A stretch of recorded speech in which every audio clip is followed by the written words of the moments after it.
Hi, I'm Will with the Tulsa City County Library, Martin Branch, with the second of our Teen Terror Tales for the month of October.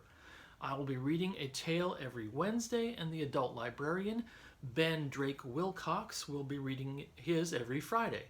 Now, most of these short stories are old because they are out of copyright and free for the library system to read.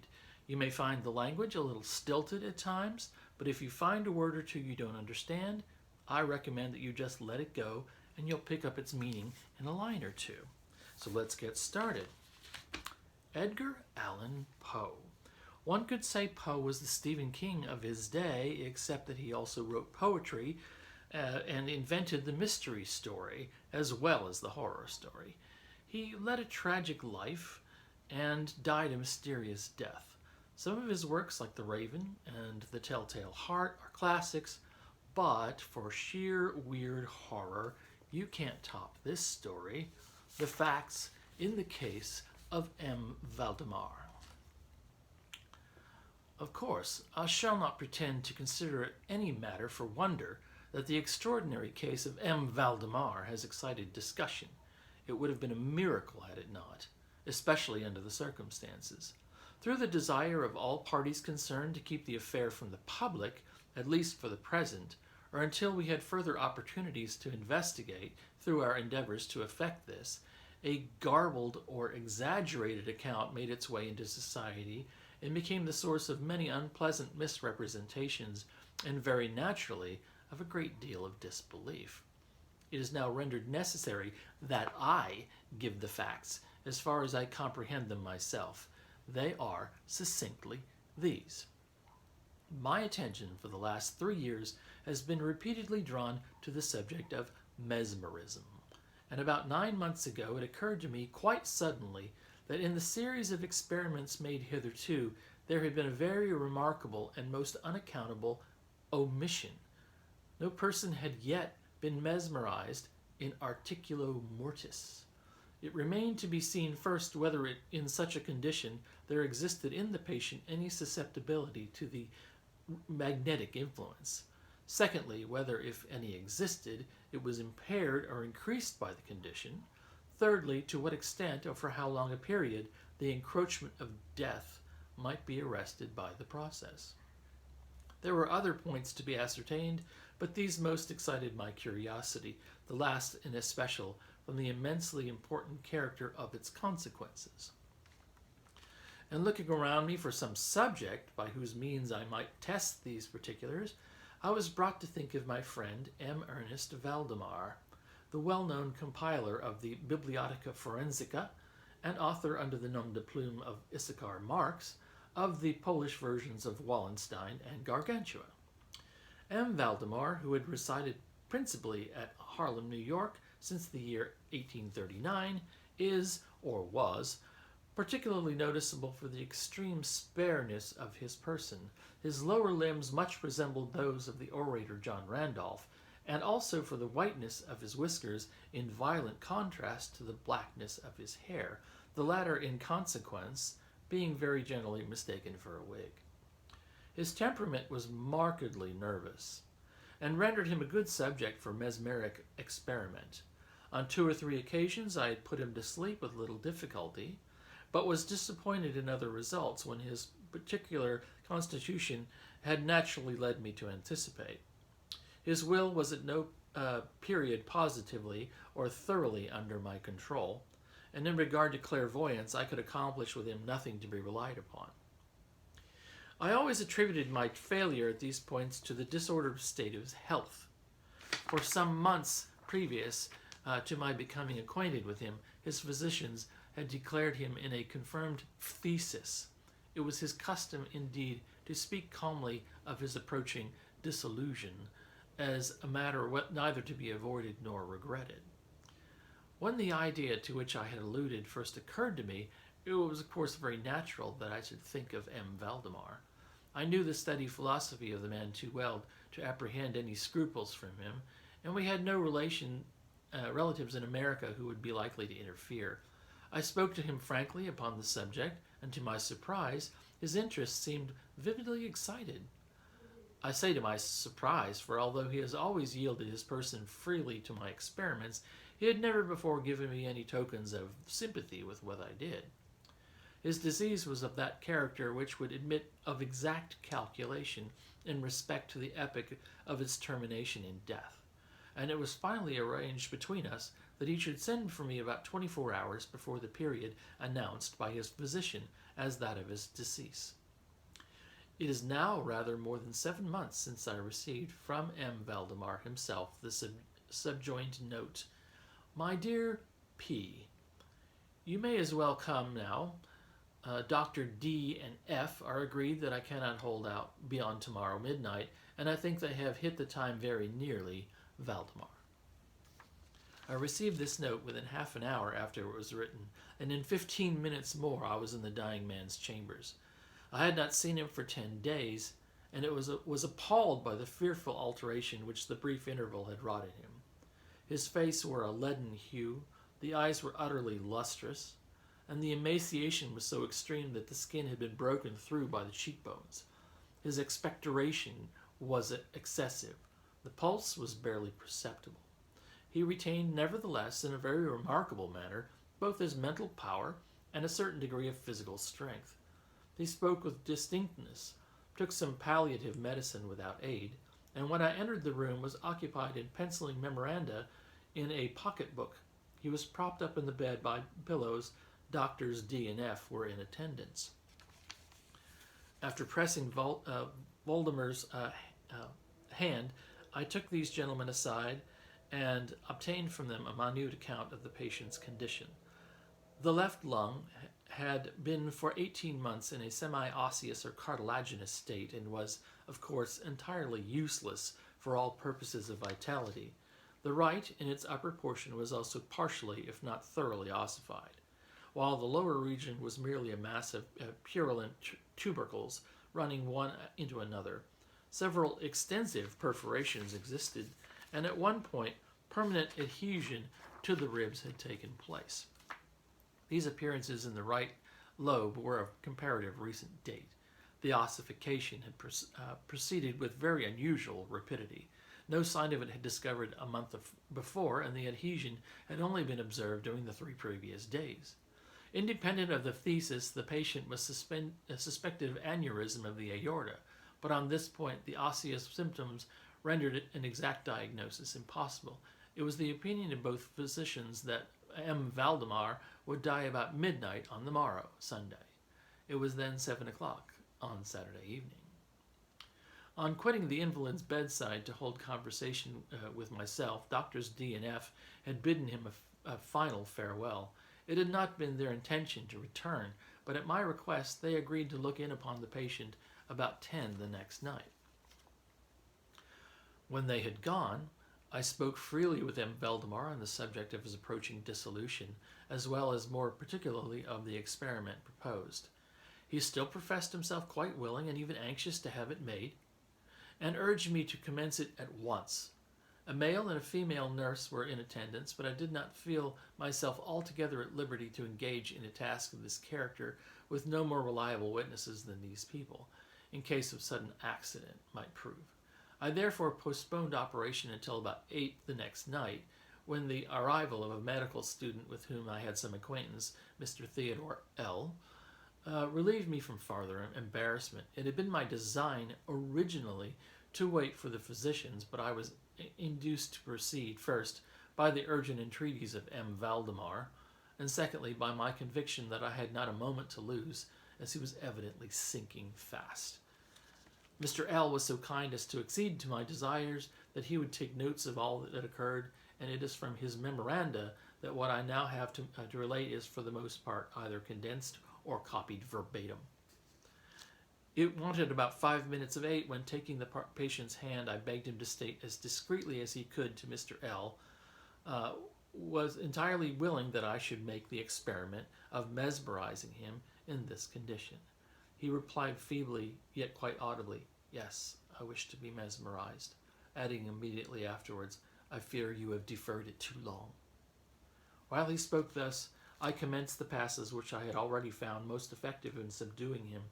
It was evidently influenced with the first lateral stroke of my hand across his forehead, but although I exerted all my powers, no farther perceptible effect was induced until some minutes after 10 o'clock, when Doctors D and F called according to their appointment. I explained to them, in a few words, what I designed, and as they made no objection, saying that the patient was already in the death agony, I proceeded without hesitation, exchanging, however, the lateral passes for downward ones and directing my gaze entirely into the right eye of the sufferer. At this point, his pulse was imperceptible, and his breathing was stertorous, and at intervals of half a minute. This condition was nearly unaltered for a quarter of an hour. At the expiration of this period, however, a natural, although a very deep sigh, escaped the bosom of the dying man, and the stertorous breathing ceased. That is to say, its stertorousness was no longer apparent. The intervals were undiminished. The patient's extremities were of an icy coldness. At 5 minutes before 11, I perceived unequivocal signs of the mesmeric influence. The glassy roll of the eyes was changed for the expression of uneasy inward examination, which is never seen except in cases of sleepwalking, and which it is quite impossible to mistake. With a few rapid lateral passes, I made the lids quiver as in incipient sleep, and with a few more I closed them altogether. I was not satisfied, however, with this, but continued the manipulations vigorously and with the fullest exertion of the will, until I had completely stiffened the limbs of the slumberer after placing them in a seemingly easy position. The legs were at full length, the arms were nearly so, and reposed on the bed at a moderate distance from the loins. The head was very slightly elevated. When I had accomplished this, it was fully midnight, and I requested the gentlemen present to examine M. Valdemar's condition. After a few experiments, they admitted to me that he was in an unusual perfect state of mesmeric trance. The curiosity of both the physicians was greatly excited. Dr. D resolved at once to remain with the patient all night, while Dr. F took leave with a promise to return at daybreak. Mr. L and the nurse remained. We left M. Valdemar entirely undisturbed until about 3 o'clock in the morning, when I approached him and found him in precisely the same condition as when Dr. F went away. That is to say, he lay in the same position, the pulse was imperceptible, the breathing was gentle, scarcely noticeable, unless through the application of a mirror to his lips. The eyes were closed naturally, and the limbs were as rigid and as cold as marble. Still, the general appearance was certainly not that of death. As I approached M. Valdemar, I made a kind of half-effort to influence his right arm into pursuit of my own, as I passed the latter gently to and fro above his person. In such experiments with this patient I had never perfectly succeeded before, and assuredly I had little thought of succeeding now, when to my astonishment his arm very readily, although feebly, followed every direction I assigned it with mine. I determined to hazard a few words of conversation. "M. Valdemar," I said, "are you asleep?" He made no answer, but I perceived a tremor about the lips, and was thus induced to repeat the question again and again. At its third repetition, his whole frame was agitated by a very slight shivering. The eyelids unclosed themselves so far as to display a white line of ball. The lips moved sluggishly, and from between them, in a barely audible whisper, issued the words, "Yes, sleep now. Do not wake me. Let me die so." I had felt the limbs and found them as rigid as ever. The right arm, as before, obeyed the direction of my hand. I questioned the sleepwalker again. "Do you still feel pain in the breast?" The answer now was immediate, but even less audible than before. "No pain. I'm dying." I did not think it advisable to disturb him farther just then, and nothing more was said or done until the arrival of Dr. F, who came in a little before sunrise and expressed unbounded astonishment at finding the patient still alive. After feeling the pulse and applying a mirror to the lips, he requested me to speak to the sleepwalker again. I did so, saying, "M. Valdemar, do you still sleep?" As before, some minutes elapsed ere a reply was made, and during the interval the dying man seemed to be collecting his energies to speak. At my fourth repetition of the question, he said very faintly, almost inaudibly, "Yes, still asleep, dying." It was now the opinion, or rather the wish of the physician, that M. Valdemar should be suffered to remain undisturbed in his present apparently tranquil condition until death should supervene, and this, it was generally agreed, must now take place within a few minutes. I concluded, however, to speak to him once more, and merely repeated my previous question. When I spoke, there came a marked change over the countenance of the sleepwalker. The eyes rolled themselves slowly open, the pupils disappeared upwardly, the skin generally assumed a cadaverous hue, resembling not so much parchment as white paper, and the circular hectic spots which hitherto had been strongly defined in the center of each cheek went out at once. The upper lip at the same time wreathed itself around from the teeth, which it had previously covered completely, while the lower jaw fell with an audible jerk, leaving the mouth widely extended and disclosing in full view the swollen and blackened tongue. I presume that no member of the party then present had been unaccustomed to deathbed horrors, but so hideous beyond conception was the appearance of M. Valdemar at this moment that there was a general shrinking back from the region of the bed. I now felt that I had reached a point in this narrative at which every reader will be startled into position and positive disbelief. It is my business, however, simply to proceed. There was no longer the faintest sign of vitality in M. Valdemar, and concluding him to be dead, we were consigning him to the change of the nurses when a strong vibratory motion was observed in the tongue. This continued for perhaps a minute. At this expiration of this period, there issued from the distended and motionless jaw a voice, such as it would be madness in me to describe. There are indeed 2 or 3 epithets which might be considered as applicable to it in part. I might say that, for example, the sound was harsh and broken and hollow, but the hideous whole is indescribable, for the simple reason that no similar sounds have ever jarred upon the ear of humanity. There were 2 particular, nevertheless, which I thought then, and still might, fairly be stated as characteristic of the intonation, as well adapted to convey some idea of its unearthly peculiarity in the first place. The voice seemed to reach our ears, at least mine, from a vast distance, or from some deep cavern within the earth. In the second place, it impressed me, I fear indeed, that it might be impossible to make myself comprehend, as gelatinous or glutinous matters impress the sense of touch. I had spoken both of sound and of voice. I mean to say that the sound was one of distinct, or even wonderfully thrilling, distinct sibilification. M. Valdemar spoke, obviously, in reply to the question I had pronounced to him a few minutes before. I had asked him, it will be remembered, if he still slept. He now said, "Yes, no, I've been sleeping. And now I am dead." No person present ever affected to deny or attempted to repress the unutterable shuddering horror which these few words, thus uttered, were so well calculated to convey. Mr. L., the student, swooned. The nurses immediately left the chamber and could not be induced to return. My own impressions I would not present to render intelligible to the reader. For nearly an hour we busied ourselves silently, without a single uttered word, in endeavors to revive Mr. L.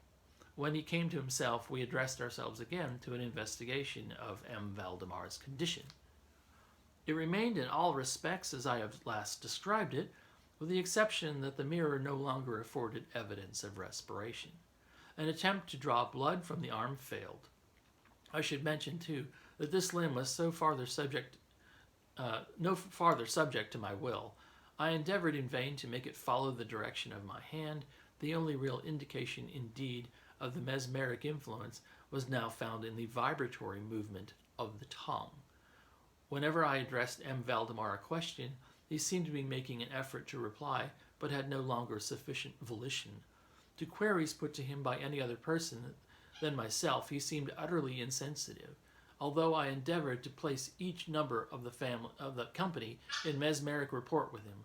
I believe that I have now related all that is necessary to an understanding of the sleepwalker's state of this epoch. Other nurses were procured, and at 10 o'clock I left the house in company with the two physicians and Mr. L. In the afternoon, we all called again to see the patient. His condition was precisely the same. We had now some discussion as to the propriety and feasibility of awakening him, but we had little difficulty in agreeing that no good purpose would be served by so doing. It was evident that so far death, or what is usually termed death, had been arrested by the mesmeric process. It seemed clear to us all that to awake M. Valdemar would be merely to ensure his instant, or at least his speedy, dissolution. From this period until the close of last week, an interval of nearly 7 months, we continued to make daily calls at M. Valdemar's house, accompanied now and then by medical and other friends. All that time, the sleepwaker remained exactly as I have last described him. The nurse's attentions were continual. It was on Friday last that we finally resolved to make the experiment of awakening or attempting to awaken him, and it is the perhaps unfortunate result of this latter experiment which has given rise to so much discussion in private circles, to so much of what I cannot help think unwarranted popular feeling. For the purpose of relieving M. Valdemar from the mesmeric trance, I made use of the customary passes, These for a time were unsuccessful. The first indication of revival was afforded by a partial descent of the iris. It was observed as especially remarkable that this lowering of the pupil was accompanied by the profuse outflowing of a yellowish ichor from beneath the lids, of a pungent and highly offensive odor. It was now suggested that I should attempt to influence the patient's arm as heretofore. I made the attempt and failed. Dr. F. then intimated a desire to have me put a question, and I did as follows. M. Valdemar, can you explain to us what you are feeling or wishes now? There was an instant return of the hectic circles on the cheeks. The tongue quivered, or rather rolled violently in the mouth, although the jaws and lips remained rigid as before, and at length the same hideous voice which I had already described broke forth. For God's sake, quick, quick, put me to sleep, or quick, waken me, quick, I say to you that I am dead. I was thoroughly unnerved, and for an instant remained undecided what to do. At first I made an endeavor to recompose the patient, but failing in this, through total abeyance of the will, I retraced my steps and as earnestly struggled to awaken him. In this attempt, I soon saw that I should be successful, or at least I soon fancied that my success would be complete, and I am sure that all in the room were prepared to see the patient awaken. But what really happened, however, is quite impossible that any brain being could have been prepared. As I rapidly made the mesmeric passes, amid ejaculations of dead, dead, absolute bursting from the tongue and not from the lips of the sufferer, his whole frame at once, within the space of a single minute, or even less, shrunk, crumbled, absolutely rotted away between my hands. Upon the bed before the whole company there lay a nearly liquid mass of loathsome, of detestable putridity. That's Edgar Allan Poe. Thank you very much.